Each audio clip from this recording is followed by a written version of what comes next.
Hola, hola, otra vez por acá.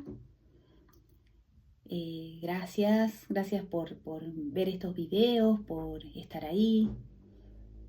Estoy contenta con este trabajo donde pude vincular los mitos y los registros akáshicos. Yo les había contado que le pedía a esa energía sublime de los registros que me orientara acerca de qué personajes trabajar. Y les había contado que eran tres. Empezamos con Faetonte en el último video, que fue más o menos ahora 11, 12 días atrás.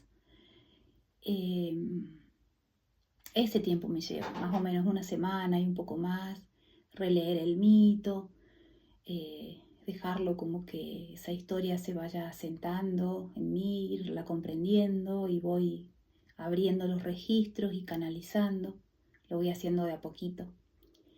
Y bueno, ese tiempo me lleva, así que más o menos cada 10, 12 días va a aparecer un nuevo video. Mientras me dure el entusiasmo con esto, que está ahí. Bueno, no sé si recuerdan de este libro que es el Diccionario de Mitología Griega y Romana, Pierre Grimal el autor, Paidós. Saqué los tres personajes con los tres mitos con los que trabajaba. El primero Faetonte, el segundo Lirco, y el tercero, cuando lo haga, se los voy a decir. Ahora vamos con Lirco. Voy a ir leyendo, también escribí mucho, y bueno, espero que me sigan acompañando y que les guste, y allá va al océano de la virtualidad, porque sé que hay personas que les puede servir, bueno, que valoran este trabajo que yo hago con tanto gusto. Ahí vamos. Este capítulo, digamos, se llama La sabiduría del reunirse en uno mismo. Así le puse. Ya después, cuando lo termine, se van a dar cuenta. La sabiduría del reunirse en uno mismo. El mito del héroe Lirco y su vínculo con Io, Zeus y Hera. Empieza a hablar Lirco con su voz. Soy conocido como Lirco. De joven fui un guerrero enviado junto a otros compañeros a rescatar a la preciosa Io, raptada por Zeus, el dios regente del mundo, y perseguida por los furiosos celos de Hera, su diosa consorte. Ínaco, una deidad del agua, un dios río, me encomendó la sagrada tarea de rescatar a su hija Io del suplicio en el que había caído, solo porque su belleza destacaba entre las sacerdotisas de Argos, consagradas a la diosa Hera Argiva, y el gran dios la reclamó para sí, raptándola. No logramos encontrar a Io para regresarla a su hogar.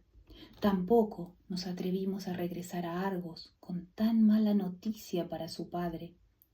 Por esos motivos, mis compañeros y yo quedamos al fin dispersos y varados. Yo recibí hospitalidad del rey Egíalo en la región de Cauno, quien me concedió la mano de su hija, la princesa Ilevia, que se había enamorado de mí. También nos concedió una parte de su reino. Largo fue el tiempo que permanecí junto a mi esposa, pero nuestra unión no daba fruto. Por ese motivo, me dirigí al oráculo de Dodona para preguntarle qué debía hacer para asegurar mi descendencia. El oráculo me aseguró que la primera mujer a que me uniese me daría un hijo. Asumí que esa mujer iba a ser mi esposa, pero no fue así. Durante el viaje de regreso hice una breve escala en Bibasto, en la corte del rey Estáfilo, y allí, embriagado en el banquete de hospitalidad, el rey puso en mi lecho a una de sus hijas, Ermitea, porque conocía el veredicto del oráculo y deseaba descendencia masculina para su reinado. Ermitea y su hermana habían disputado por el privilegio de llevar el hijo en su vientre. A la mañana siguiente le reproché al rey su conducta de engaño y traición durante el tiempo sagrado de la hospitalidad, pero entregué mi cinturón a Eremittea para que ella lo entregase al hijo que debía nacer en señal de reconocimiento. De regreso a mi hogar, el rey Egíalo, mi suegro, al enterarse de la aventura, se indignó y me desterró, de lo cual resultó una guerra civil entre los partidarios del rey y mi propia gente. Y Levia, mi esposa, se declaró a mi favor en contra de su propio padre y me ayudó eficazmente a lograr la victoria final. Mucho tiempo después, el hijo que tuvimos con Eremittea se reunió conmigo y se convirtió en mi sucesor. Hasta acá escuchamos, en la propia voz del héroe, el relato de las gracias y desgracias acaecidas en el transcurso de su vida, rozada por las interacciones con las divinidades. Lirco me dice ahora que nombre acá a la preciosa sacerdotisa Io, a su padre Ínaco, a la sensualidad desbordante de Zeus, el gran Señor Dios que rige todo el cielo y toda la tierra, a los pálidos y terribles celos de Hera, la diosa más temible y poderosa de todas las diosas que hayan posado su pie en la tierra o en el cielo. Que nombre las ínfimas vidas humanas, arrastradas de aquí para allá por infinitos tiempos y espacios, padeciendo en inclemencia, en intemperie y en fragilidad la condición humana, frente a la prepotencia y la desmesura de los dioses. Así me dice el héroe Lirco, que diga de humanos y de dioses, y que sea justa y certera, me dice también, que ponga al menos un gramo de luz en la incertidumbre de las pasiones, que sin freno ni medida ni justicia, solo son capaces de parir dolor y más dolor en los infinitos tiempos y espacios. Que cubra, me dice, en la medida de mis posibilidades, con el manto de la madre sabiduría, la deriva de la existencia, a la vez magnífica y terrible. De Io sabemos que, llamada en sueños y bajo la extorsión de fulminar a toda su familia, consintió ser amada por Zeus. Ante la sospecha de Hera, y para proteger a su amante, Zeus la transformó en una preciosa ternera blanca, de pelo brillante, finísimo y delicado. Así pudo decirle a Hera que él jamás habría amado a ese animal. Hera igualmente se mantuvo desconfiada y pidió que le fuera entregada la ternera. Así sucedió y la puso bajo la custodia de Argo, el poderoso ser de los 100 ojos, quien la mantuvo atada a un olivo en un bosque sagrado. En ocasiones, bajo forma de toro, Zeus visitaba a su amante y, compadecido de su situación, envió a Hermes, que pudo liberarla, matando a Argo, su guardián. Hera entonces puso un tábano en el costado de Io para atormentarla. Entonces ella, privada de paz y enfurecida, empezó una vida errante, recorriendo todo el territorio que hoy pertenece a Grecia, cruzando el mar de isla en isla. Zeus hacía brotar verdes y frescos pastos a su paso para que se alimentara. También las personas le ponían su nombre a los territorios por donde ella pasaba. Por ejemplo, Bósforo significa paso de la vaca. Y así anduvo errante por el vasto territorio de Asia para hallar descanso al fin en Egipto, donde recuperó su forma humana, pudo dar a luz a un hijo de Zeus, que más tarde inició un linaje prolífico, y fue venerada ahí como la diosa Isis. Vamos a interpretar ahora, acudiendo a la sabiduría de la memoria akáshica, los hechos del mito. Ya sabemos que estos relatos primordiales, perdidos en el origen de la humanidad, dan cuenta de un mundo haciendo experiencia en caída de conciencia. Se trata de un mundo en el cual el horizonte que guía la existencia es la supervivencia del mundo materia, es decir, la dimensión física del ser. Comida, refugio, reproducción, no mucho más. Antes de comenzar a interpretar el mito, anotaré aquí un dato que me resulta esencial para ofrecer un contexto apropiado para esta indagación.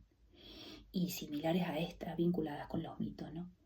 Lo llamaré el relumbre de las reliquias del pasado en las antiguas historias.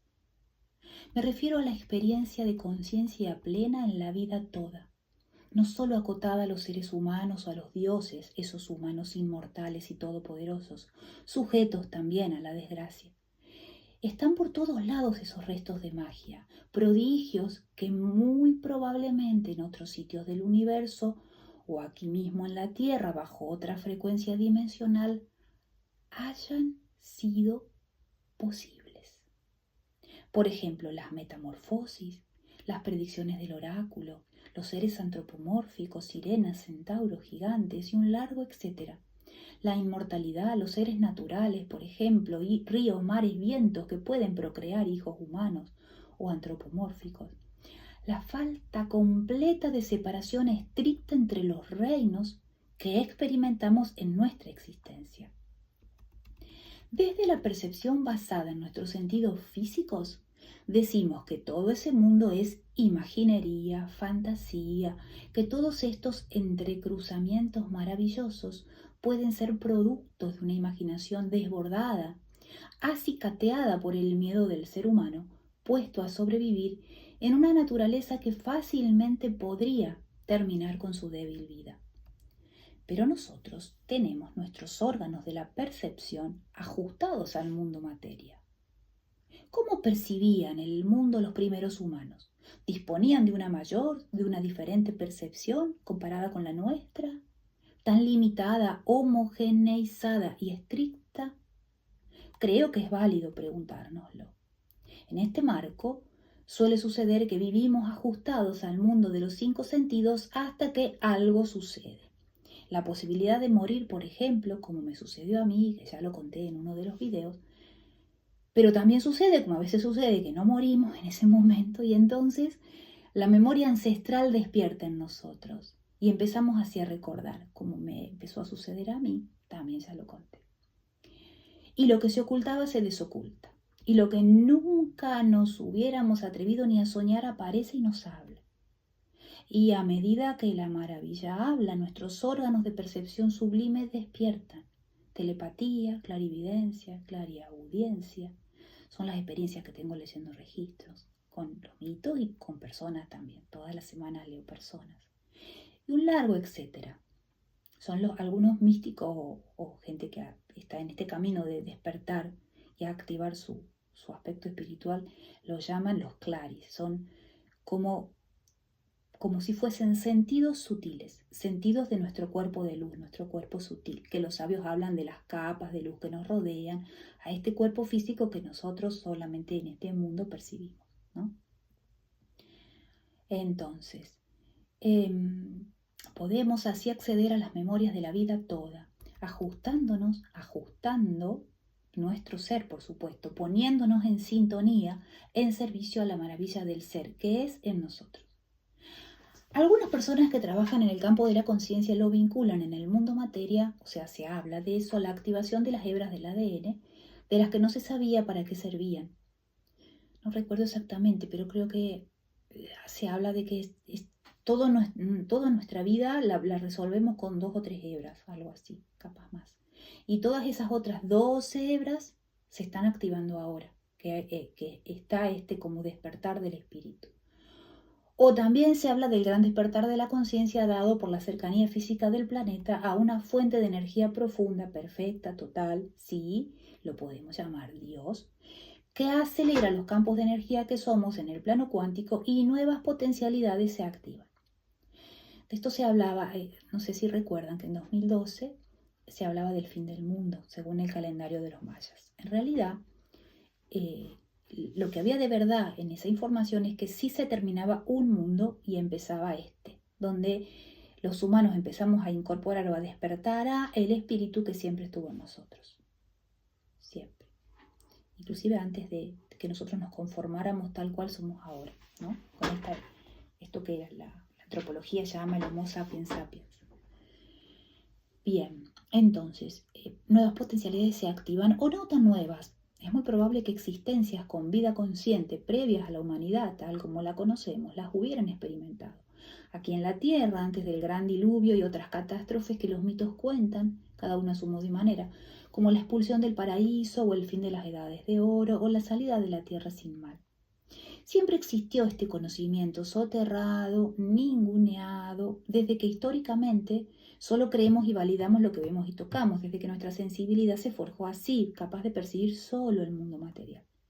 Por ejemplo, y solo por nombrar a alguien que exploró las fronteras del conocimiento humano y fue más allá, el gran poeta William Blake y su posibilidad de abrir las puertas de la percepción, como bellamente él lo expresa. Este largo rodeo, antes de entrar en el mito, es para decir que muy probablemente hayan existido, no exactamente al modo del mundo material que habitamos ahora, pero puede ser probable la existencia de sirenas, dragones, gigantes, cíclopes o hadas y todos estos seres que supuestamente son o los hemos considerado imaginarios. En otras dimensiones a las que habitamos nosotros, en lo infinito desconocido que es el universo, y ríos que engendren hijos y seres increíbles, sabios y benevolentes como Ínaco o Io, seres y modos de vida inconcebibles para el desarrollo actual de la mente humana, dependiente de una concepción materialista extrema del mundo, pero ya vislumbrado por estudiosos clarividentes en la historia de las ideas de la humanidad, como por ejemplo, voy a nombrar uno entre miles, por si alguien se interesa en profundizar un poco, bueno, menciono a Rudolf Steiner, que es el padre de la antroposofía. Ya con ese nombre, esos dos nombres lo pueden buscar. Y que esa posibilidad de abrir mi campo de percepción a mí en lo personal me transforma el mundo completamente. En un sitio no solo para amarlo profundamente, infinitamente y sin condiciones, sino también para explorarlo, sentirlo en cada instante, adentro y afuera del tiempo.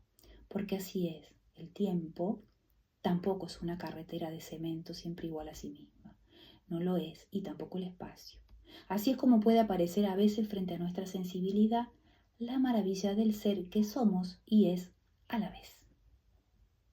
Bueno, ese largo paréntesis para poner un contexto que es un contexto desde el que yo leo los registros en los mitos, en la tradición de estudio de los mitos dentro de la literatura. Esto se considera mundo de fantasía, invención de los poetas. Esto, como ya leí hasta acá, tiene otro matiz, no pura fantasía, sino posibilidad de existencia, diferente, obviamente diferente a esta del mundo materia que habitamos nosotros, pero posibilidad de existencia. Y de que eso ha quedado como en la memoria del ser cuando se fue formando la humanidad y mucho antes, y todas las formas de humanidades que pudo haber habido según lo que cuentan la gente que tiene activados otras percepciones que las de los 5 sentidos físicos, han quedado, digamos, en la memoria y después pasaron a ser fantasía, imaginación, seres mitológicos. Bien, vamos a seguir. Pero antes, en el último video que hice, se me secó la garganta de leer. Ahora me traje mate. Para, bueno, hacerlo más liviano. Bien. Ahora sí, vamos al mito de hoy, a preguntarle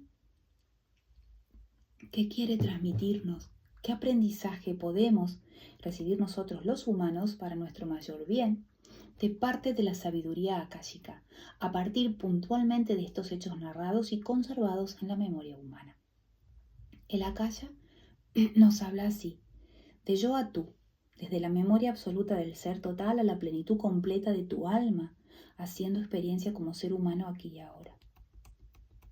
Es preciso que sepas, alma inmortal, que incrustada en el tránsito humano por decisión propia y en relación con el mito narrado hoy, tú también eres en tu camino Lirco o Io, el sujeto que se dispone a enfrentar lo que las circunstancias adversas o benevolentes que su existencia le pone adelante. También puedes encarnar a Zeus o a Hera, lo que llamamos terrible, no nos es ajeno, también es humano. Frente a las circunstancias que la vida te acerque, tú tienes en tu interior y a disposición toda la gama de respuestas posibles. No hay desde la perspectiva total del ser ni buenas ni malas, ni aconsejables ni desaconsejables respuestas. Es muy probable que en la infinita travesía álmica de tu ser las hayas transitado a todas, y no una vez, sino muchas, muchísimas, las necesarias para tu propia y única experiencia, de acuerdo con tu propio plan de aprendizaje, de acuerdo con tus propios objetivos y metas a plasmar en los mundos que habitas. Haciéndolo, cumpliendo tus planes, das satisfacción a tu ser e impactas simultáneamente en los planes de otras almas, y van tejiéndose así las redes de alianzas o de adversidades. Vas adquiriendo maestrías en las más diferentes áreas de la vida, de las que eres creador también con tu pulso vital. Y también vas abriendo heridas en tu ser esencial, en el contacto que elijas realizar con todas las formas de vida, y todo absolutamente vive a tu alrededor. Esas heridas se producen en ti, tanto si las realizas como si las sufres. Este es un punto importante. Es muy necesario el sano discernimiento aquí, porque el dolor en la humanidad es el gran motor, y el impulso para trascenderlo es lo que va a lograr mover a la humanidad, lo está haciendo ya, del estadio de conciencia en que se encuentra al siguiente estadio, la octava de frecuencia superior, dicho en el lenguaje de la música o el de la geometría sagrada, que son dos expresiones de lo mismo. La herida abierta en el alma queda en vos, tanto si la realizas como si la sufres, porque el alma, tu alma inmortal, vos persona que me estás escuchando, la mía, la de cada uno, en su punto de sublime impecabilidad, se hiere de igual manera, tanto si eres tú quien agrede como si eres quien recibes la agresión, porque esencialmente somos uno, un mismo pulso que desde la divinidad venimos fragmentándonos para hacer experiencia. ¿Y qué es la experiencia sino la expansión del ser? Acá podemos decir, como decían tan hermosamente los sabios de tiempos remotos, que Dios se cumple y crece en cada uno de nosotros, en cada uno de nuestros actos u omisiones, a lo largo de la infinita experiencia del alma. Por ejemplo, y volviendo al tema de la herida, quien hiere guarda en su alma el dolor de la culpa, porque hiriendo así se hiere a sí mismo, porque en esencia el alma del herido es hermana de la propia. Viene de la misma fuente creadora, muy bien, puede ser que la personalidad no lo note.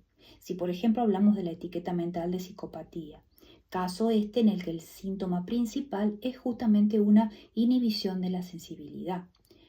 Pero su alma sí lo sabe todo y guarda esa memoria de dolor en perfección hasta tener la oportunidad de restaurarla. ¿Cómo? Poniéndose en otra circunstancia o en otra encarnación en la situación de la víctima para padecer exactamente lo mismo que ejecutó en cumplimiento con la ley del karma o causa-consecuencia, y así restaurarse, digamos, limpiar esa herida, llevarla a cero, al punto cero de la ley de polaridad, poniendo el mismo peso de dolor en la caja de lo hecho como en la de lo recibido, y ahí se equilibra. Ya expliqué la ley de polaridad en uno de los primeros videos. Pero bueno, más adelante doy la información que esto está en el Kybalión, si están viendo solo este video. El Kybalión es un libro místico atribuido a Hermes Trismegisto, un sabio del antiguo Egipto. Ahí están las leyes, son 7 leyes, las leyes que regulan toda la vida, por lo menos en este sitio, en esta dimensión que habitamos. Ahí la pueden profundizar. Una de las leyes. Causa-consecuencia se llama en el Kybalión, en la traducción que nos ha llegado a nosotros, y en Oriente, en la India, lo llaman la ley del karma. Es la misma. Entonces, ¿cómo limpiamos esa herida? Llevándola a cero, al punto cero de la ley de polaridad. O sea, ya leí esto, el peso en las dos cajitas, lo que hacemos y lo que recibimos. En el mito tratado hoy podemos observar dos posiciones fijas, la de Zeus y la de Hera, cada uno respondiendo a su propia obsesión, sin apertura sensible a los otros seres que no sean ellos mismos. Zeus, dominado por su pulsión sensual, solo ve del mundo las oportunidades para satisfacerse. Y Hera, dominada por su pulsión de control, solo registra del mundo las situaciones que contrarían su realidad idealizada, donde todos a su alrededor deben ajustarse a lo que ella requiera. Desde esta concepción obsesiva, que es una especie de esclavitud psíquica, da lo mismo cuál sea el objeto de la obsesión, podría ser cualquier cosa. El punto es que para ellos no hay otro camino que convertirse en perpetradores o victimarios, porque necesitan acomodar el mundo a su propia obsesión. Todos atravesamos de un modo o de otro a lo largo de la experiencia de una vida o de muchas estas situaciones. Recordemos que los mitos hablan esencialmente de cada uno de nosotros. Si te preguntas, ¿qué se puede hacer cuando detectamos estas actitudes? Da igual que las veamos en otro o en nosotros. Generalmente cuando una actitud de otro nos molesta, es una alerta para que la observemos en nosotros también. Camuflada de algún modo esa sombra está ahí. Si no, no nos molestaría, ni siquiera la registraríamos. Y sí, porque es tanto lo que podemos captar. Por eso es tan significativo lo que captamos y nos dice tanto. No es un azar, no es una casualidad. Nada de lo que pensamos, sintamos, nos llegue a la experiencia es casual. Siempre es un mensaje para nuestro ser. Siempre tenemos que preguntarnos, ¿para qué el mundo me trae esto? Entonces, no es indiferente lo que nos molesta de otras personas. Algo de esa actitud hay en nosotros y tenemos que observarlo, ¿no? Si empezamos a vivir en conciencia, se trata de eso. Entonces, cuando suceda, lo único que se puede hacer es simplemente observarlo todo sin implicarse, desde la energía neutral de la mente, y permitir que esa energía destructiva o autodestructiva se agote y cambie su dirección. Vaya hasta el extremo de la polaridad en la que va y regrese. No existe otro camino. Es muy probable que un alma adormecida en la obsesión, en la que sea, venga de la profundidad terrible de la víctima y esté así metafóricamente golpeándose a sí misma desde un extremo al otro de la ley de polaridad hasta poder poco a poco ir disminuyendo el rango del ritmo y poco a poco aproximarse al punto cero. Así es. Conocer las leyes sagradas bajo las cuales se ordena lo real es inmensamente tranquilizador. Las leyes sagradas las encuentras en el Kybalión, del maestro de la humanidad Hermes Trismegisto en el antiguo Egipto. Más interesantes para considerar en el mito son las posiciones de Lirco y de Io, que a diferencia de Zeus y de Hera se muestran transitando posiciones móviles. Recordemos que Zeus y Hera, los dos comparten que están en una posición fija, porque están hechizados bajo una obsesión, cada uno en la suya, y siempre están, desde ese lugar, están en la posición de perpetradores, de víctimas, porque están constantemente tratando de modificar la realidad para su propia complacencia. En cambio, Lirco e Io no están en posiciones fijas, están en posiciones móviles, porque ya han trascendido el ciclo de rebotar desde la víctima al victimario y se centran dentro de sí mismos. Y desde ese centro íntimo, la cámara secreta del corazón, lo llaman tan hermosamente algunos místicos, construyen su poder. De manera que los vaivenes del mundo, lo que hagan, digan, no hagan o no digan los demás, no les afecta. El centro de uno mismo es lo más cercano al punto cero, para dejar de rebotar de un extremo al otro y poner fin al sufrimiento. Bien, ¿cómo lo logra Io? Moviéndose, con el tábano que Hera puso en su costado, es decir, dejó de estar disponible para uso y desuso tanto de Zeus como de Hera y empezó a recorrer el mundo. Dejó de sentirse víctima, dejó de ser la doncella desvalida, ultrajada y atacada y tomó su poder. Recorrió todo el mundo conocido, fue más allá, llegó hasta Asia y durante el camino fue logrando el reconocimiento de los demás por su valentía y su coraje, y además fue nutriendo la tierra porque a su paso Zeus hacía crecer los vegetales para que se nutriera, de modo que su movimiento le dio a ella su libertad y al mundo vida, hasta que llegó a Egipto, que no por nada es la tierra de la sabiduría en el mundo antiguo, donde fue reconocida y divinizada, identificada con la diosa Isis, madre nutricia e independiente, quien tiene en su historia mítica varios puntos en común con Io, quizás en otro trabajo pueda trabajar con Isis. Es decir, halló la serenidad de centrarse en sí misma El hecho de que se haya divinizado es una forma metafórica de expresar que se encontró a sí misma y pudo salir de la rueda del karma, expresada en el intercambio de los roles de víctima y victimario. Por su parte, Lirco se mantuvo en sí mismo, sin atacar ni agredir ni vengarse, cuando ebrio embarazó a una mujer que no era su esposa. Tomó su parte de responsabilidad en la situación y se hizo responsable de ese hijo forzado. Reconoció la inocencia de ese niño, traído a la vida por intereses ajenos, y le dejó su cinturón como señal de reconocimiento para que el niño supiera quién era su padre. Más tarde afrontó el destierro y la guerra que su suegro emprendió contra él, recibió la ayuda de sus partidarios y salió victorioso. Y al fin, el niño que había engendrado regresó ya mayor junto a él, su padre, y continuó su legado.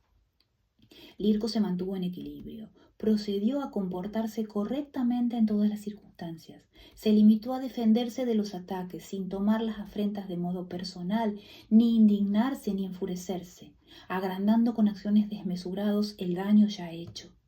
Al igual que Io, el héroe Lirco, halló la serenidad al centrarse en sí mismo, moviéndose lo estrictamente necesario en equilibrio, ni más ni menos. Salió de la rueda del karma con la mesura, el equilibrio, la justa medida en todas las cosas, tal como enseñaban las escuelas de sabiduría de la antigüedad. Por eso se lo menciona en las historias como un héroe, porque supo afrontar y salir adelante de las adversidades propias de la vida humana. Me encanta toda la información que baja canalizando estas historias, me encanta. Me encanta lo certeras, lo precisas que son. Yo aprendo muchísimo. Este camino, bueno, lo hago para quienes escuchan, pero lo hago para mí también. Enorme felicidad. Escribir todo esto y comprender, y comprender. Sigo leyendo. Y te hablo a vos que estás escuchando. Puedes encarnar a Zeus y a Hera, a Lirco o a Io en diferentes estadios de la experiencia de tu alma inmortal, en el infinito camino de la experiencia del ser que eres.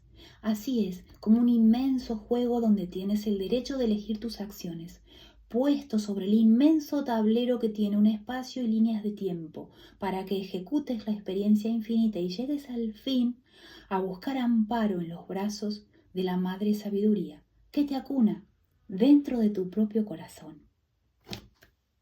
Ya está. Ya está. Eso es todo. Y duró un poquitito más de media hora. Que lo disfrutes. Nos vemos la próxima. Chau, chau.